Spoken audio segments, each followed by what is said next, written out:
प्रदूषण की real time information के लिए आज ही स्काईमेट AQI ऐप डाउनलोड करें और अपनों की सेहत का रखें ख्याल। नमस्कार, मैं हूं महेश पलावत। आप देखें स्काईमेट वेदर। यह है देश भर का मौसम अपडेट और मौसम पूर्वानुमान। तो पहले ये देख लेते हैं कि कल किस तरह की वेदर एक्टिविटी हुई। हमने देखा कि जम्मू कश्मीर से लेकर के उत्तराखंड तक हल्की बारिश हुई, लेकिन हिमाचल प्रदेश और उत्तराखंड के कुछ इलाकों में ठीक ठाक बारिश हुई। पंजाब के कुछ इलाकों में भी बारिश की गतिविधियाँ देखने को मिली और पूर्वोत्तर राज्यों में भारी बारिश की गतिविधियाँ जारी रहीं। और जो तटीय महाराष्ट्र है, केरल है, कर्नाटका है और महाराष्ट्र के अंदरूनी इलाके हैं, इन इलाकों में भी ठीक ठाक बारिश देखने को हमें मिली थी। और दक्षिण पूर्वी राजस्थान में भी बारिश की गतिविधियाँ जारी रहीं। तो पहले बात करते हैं हम उत्तर भारत में क्या होने वाला है। तो पश्चिमी विक्षोभ काफ़ी आगे निकल गया है, यानी कि आगे हट चुका है। तो उत्तराखंड और हिमाचल प्रदेश के कुछ इलाकों में हल्की से मध्यम बारिश हो सकती है। जम्मू कश्मीर, गिलगित बाल्टिस्तान, मुजफ्फराबाद और लद्दाख में हल्की बारिश ही होगी।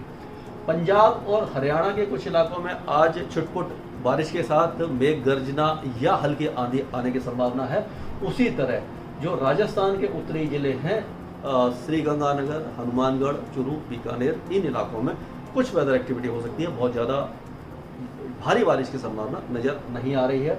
और अगर उत्तर प्रदेश की बात करें तो उत्तर प्रदेश का मौसम पूरी तरह शुष्क रहने की संभावना है। बिहार, झारखंड और पश्चिम बंगाल के ज़्यादातर इलाके शुष्क रहेंगे। इस इलाके में कोई भी वेदर एक्टिविटी दिखाई नहीं दे रही है। हालांकि एक दो स्थानों पर क्योंकि नमी बनी हुई है, तो जब तापमान बढ़ते हैं, जब नमी बनी होती है, तो कुछ इलाकों में बूंदाबांदी या मेघ गर्जना हो जाती है, लेकिन बहुत ज़्यादा इंटेंस वेदर एक्टिविटी कहीं भी दिखाई नहीं दे रही। पूर्वोत्तर राज्यों में, जैसे हमने पहले भी बताया, पिछले वीडियो में भी आपको बताते रहे हैं कि लगातार, क्योंकि मानसून जब आता है तो इस तरह से हवाएं आगे बढ़ती हैं। यानी कि इधर तो जो दक्षिण प्रायद्वीप है, केरल और कर्नाटका में अरब सागर से पश्चिमी हवाएं आती हैं और इस तरह से यहाँ से बंगाल की खाड़ी से ऊपर की तरफ हवा आती है। तो पूर्वोत्तर राज्यों में बारिश की गतिविधियाँ बढ़ती हैं और मानसून आने तक काफ़ी ज़्यादा तेज बारिश होती है। तो अब पूर्वोत्तर राज्यों को लगातार अच्छी बारिश मिलती है, लेकिन पश्चिम बंगाल, उड़ीसा, झारखंड, बिहार, पूर्वी उत्तर प्रदेश, इन इलाकों का मौसम लगभग शुष्क रहेगा अगले कुछ दिनों तक। छुटपुट बारिश की गतिविधियों से इनकार नहीं किया जा सकता जो तटीय उड़ीसा है इस इलाके में।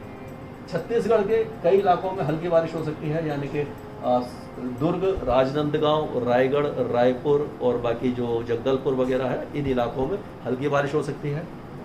मध्य भारत में और बात करते हैं कि राजस्थान के जो दक्षिण पूर्वी जिले हैं, जिन इलाकों में कल भी बारिश हुई थी, इन इलाकों में दोबारा बारिश होने की संभावना है।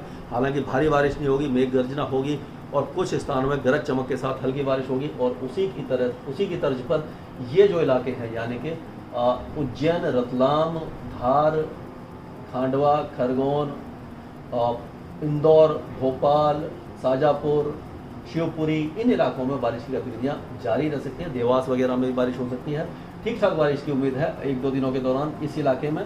लेकिन जो दक्षिणी जो ज़िले हैं, यानी कि बैतूल, होशंगाबाद और सियोनी, मांडला, इन इलाकों में लाइट रेन ही होगी। बहुत ज़्यादा बारिश, नरसिंहपुर वगैरह में हल्की बारिश ही दिखाई दे रही है। और विदर्भ वगैरह में भी बहुत ज़्यादा एक्टिविटी नहीं है, लेकिन हल्की फुल्की बारिश होगी। और जो बारिश की गतिविधियाँ हैं वो जो तटीय यानी कि कोस्टल एरियाज है महाराष्ट्र का, मध्य महाराष्ट्र और मराठवाड़ा, इन इलाकों में अच्छी बारिश होने की संभावना है। तेज़ बारिश हो सकती है और आज से हो सकता है कि मुंबई और उसके आसपास एक बार फिर बारिश की गतिविधियाँ बढ़नी शुरू हो जाएँ। कल और परसों मुंबई में ठीक ठाक बारिश होने की संभावना है। कुछ इलाकों में तेज़ बारिश भी हो सकती है, यानी कि मुंबई, थाने, दहानू, इस इलाके में।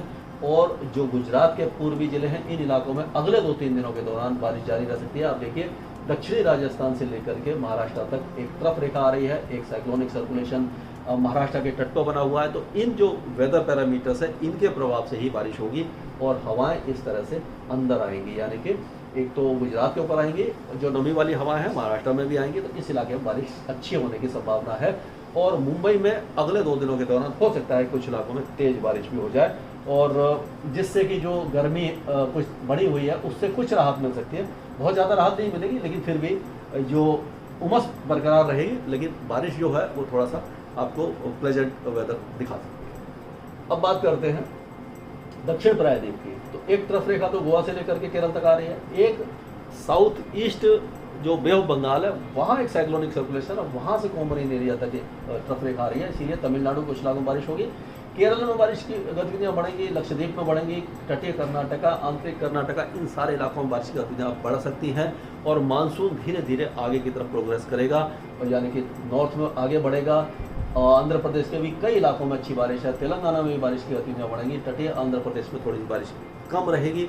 अंडमान निकोबार द्वीप समूह में 24 घंटे के बाद बारिश बढ़ सकती है। तो कुल मिलाकर के दक्षिणी प्रायद्वीप में बारिश बढ़ेगी। तो जैसे हमने बताया कि 1 जून को मानसून यहाँ इस तरह से आता है, 5 जून को गोवा से होते हुए और पूर्वोत्तर राज्यों को कवर कर देता है। तो हमें उम्मीद है कि अगले 2 दिनों के दौरान मानसून आगे बढ़ेगा और कर्नाटका के कुछ इलाकों को कवर कर सकता है, तमिलनाडु के भी कुछ इलाकों को कवर करते हुए उत्तर पूर्वी राज्यों में पहुँच सकता है। ये 2 या 3 दिन की बात है। तो इस तरह के मानसून की गतिविधियां बढ़ सकती हैं, लेकिन जो पश्चिमी तट है इस इलाके में मानसून थोड़ा सा जल्दी प्रोग्रेस करेगा। इसीलिए मुंबई और उसके आसपास 11 जून या उसके आसपास ही दस्तक दे सकता है कि 11 जून से बारिश की गतिविधियां मुंबई में बढ़ने वाली हैं। मुंबई के साथ साथ तटीय जो महाराष्ट्र है इस इलाके में बढ़ेंगी और मानसून अच्छी प्रोग्रेस दिखाई दे रही है पश्चिमी तटों पर। और आप देखिए कि जो 10 जून तक मुंबई के आसपास, मुंबई से थोड़ा साउथ में आ जाता है और महाराष्ट्र के काफ़ी इलाकों को, तेलंगाना को कवर करते हुए और ये सब हिमालयन, वेस्ट बंगाल और सिक्किम तक आ जाता है। इसी तरह 15 जून को ये गुजरात के दक्षिण तटों से होता हुआ और महाराष्ट्र के ज़्यादातर इलाकों को कवर करता हुआ, छत्तीसगढ़ और उड़ीसा के काफ़ी इलाके कवर करता हुआ झारखंड और बिहार तक आ जाता है। तो अभी तो देर है, यानी कि किस तरह से आगे बढ़ेगा अभी से कहना थोड़ा सा मुश्किल है, क्योंकि मानसून सर्ज में आता है, यानी एक सर्ज जब आती है तो मानसून आगे बढ़ता है और अगर कोई वेदर सिस्टम बन जाता है तो और भी ज़्यादा इसको सशक्त बनाता है और बारिशें बढ़ने लग जाती हैं। तो हम इसके बारे में आपको बताते रहेंगे जैसे जैसे मानसून किस किस इलाके में बढ़ने वाला है, कब कब पहुंचेगा, कहाँ बारिश देगा, ये सारी एक्टिविटीज़ हम आपको बताएंगे। हमारे स्काईमेट वेदर ऐप पर भी ये सारी चीज़ें अवेलेबल रहेंगी। स्काईमेट वेदर में अभी के लिए मौसम से जुड़ी जानकारी और लाइव मौसम खबरों के लिए हमारे YouTube चैनल को सब्सक्राइब करें और बेल आइकॉन दबाकर हर अपडेट पर रखें नजर।